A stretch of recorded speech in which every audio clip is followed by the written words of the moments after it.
Olá, sejam muito bem-vindos. O meu nome é Mariana Leitão e hoje cabe-me a mim trazer-vos mais um ao final do dia. Hoje vou falar sobre a TAP.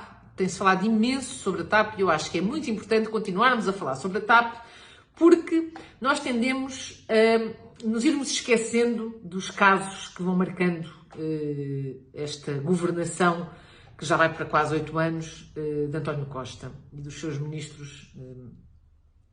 E, portanto, acho que é importante irmos recordando, e este caso da TAP merece especial destaque face a tudo aquilo que se passou e, acima de tudo, face aos valores que estão envolvidos em toda esta situação que, entretanto, foi criada por este governo. E por isso vou aproveitar para fazer aqui uma retrospectiva sobre a TAP.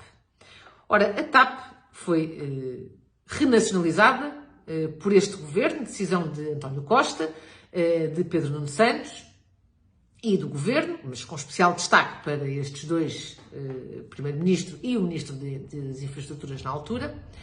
Foi, entretanto, na sequência da renacionalização, foram gastos na TAP mais de 3 mil milhões de euros.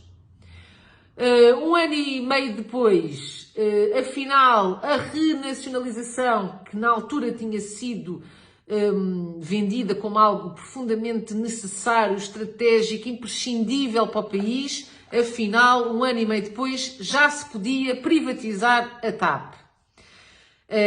Coisa que supostamente estaria agora a decorrer esse processo, ou pelo menos à procura de interessados, para se dar início a esse processo de privatização.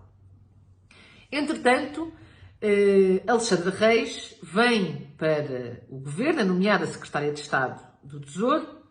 Nessa altura, sai na comunicação social que Alexandre Reis tinha saído da TAP com uma indenização de superior a 500 mil euros para depois ter entrado na nave logo a seguir e muito pouco tempo depois estar no governo como secretária de Estado. Face a todas as dúvidas que essa indenização levantou logo na altura e no fundo, a indignação que isso gerou na opinião pública, Alexandre Reis acaba por sair apenas 20 e poucos dias depois de ter tomado posse. Na sequência de todo este caso, sai também do governo Pedro Nuno Santos, que se demite e que sai de Ministro das Infraestruturas. Entretanto, há a emissão de um relatório da Inspeção-Geral de Finanças que vem determinar que o valor de indenização de Alexandre Reis tinha sido indevidamente calculado e, portanto, o valor pago era muito superior àquele que efetivamente deveria ter sido pago, segundo a análise da IGF. Na sequência desse relatório, Fernando Medina dá uma conferência de imprensa em que demite a CEO e o presidente da TAP, e no dia a seguir ficamos a saber que afinal o Fernando Medina não tinha poder para fazer aquilo, para exercer essas demissões, e que o processo teria de ter sido outro, nomeadamente passado pela Assembleia Geral da própria TAP, para efetivar essas demissões. E, portanto, de forma muito resumida, este é o histórico da TAP dos últimos 2 anos e meio.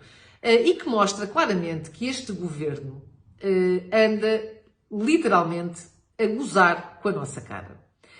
E é preciso depois também interpretar e não esquecer os detalhes, desde todo o caso de Alexandre Reis, do pagamento de indenização, a forma como isso foi decidido e que se está agora a saber em maior detalhe graças à Comissão Parlamentar de Inquérito que está a decorrer no seio da Assembleia da República, e que, entretanto, foram ouvidas já a CEO e a própria Alexandre Reis, e, portanto, houve aqui já uma série de informações que se foram obtendo, em que já sabíamos até anteriormente que desde mensagens de WhatsApp a tomarem decisões estratégicas do governo, e-mails a convocar reuniões supostamente entre membros do governo com deputados do Partido Socialista e a própria CEO da TAP no dia anterior a ela ser ouvida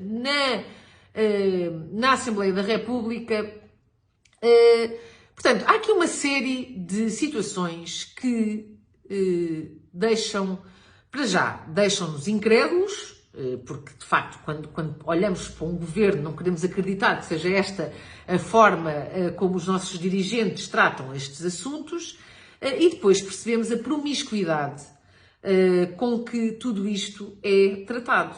A forma completamente displicente com que os nossos dirigentes tratam os assuntos e, acima de tudo, o completo e absoluto desrespeito pelo dinheiro dos contribuintes, por todos nós portugueses, pelas instituições.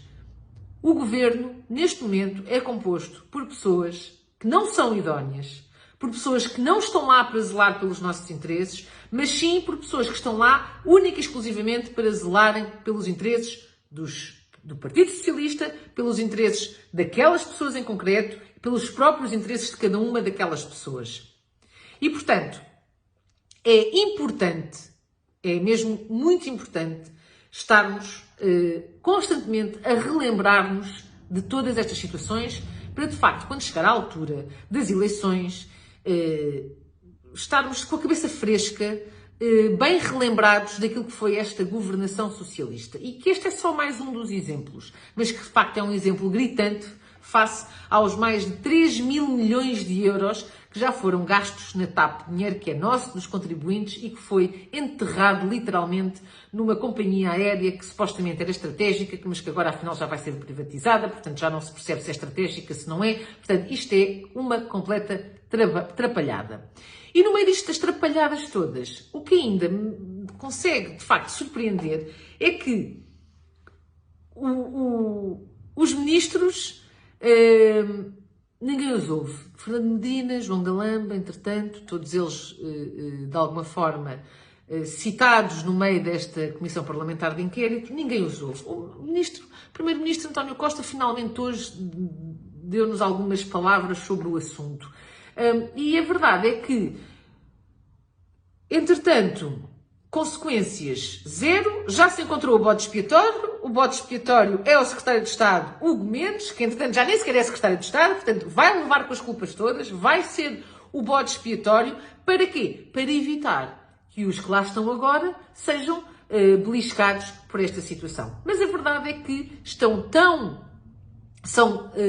ou mais responsáveis, nomeadamente António Costa, do que qualquer um dos intervenientes diretos, nomeadamente o Secretário de Estado, Hugo Mendes, nomeadamente o próprio ex-ministro das Infraestruturas, Pedro Nuno Santos. António Costa é o grande responsável por toda esta situação, pelos 3 mil milhões de euros, pelos 500 mil euros de Alexandra Reis, por ter mantido ministros em funções ad eterno, quando já estava mais do que comprovado que deveriam ter saído, por ele próprio se manter em funções, não dando praticamente explicações nenhumas, não assumindo praticamente responsabilidades nenhumas ao fim destes 8 anos e ao fim das inúmeras trapalhadas e dos sucessivos casos e casinhos a que temos assistido ao longo destes últimos anos.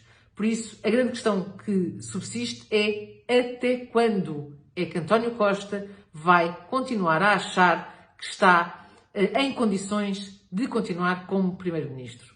Essa é a grande questão. Muito obrigada a todos e até para a semana.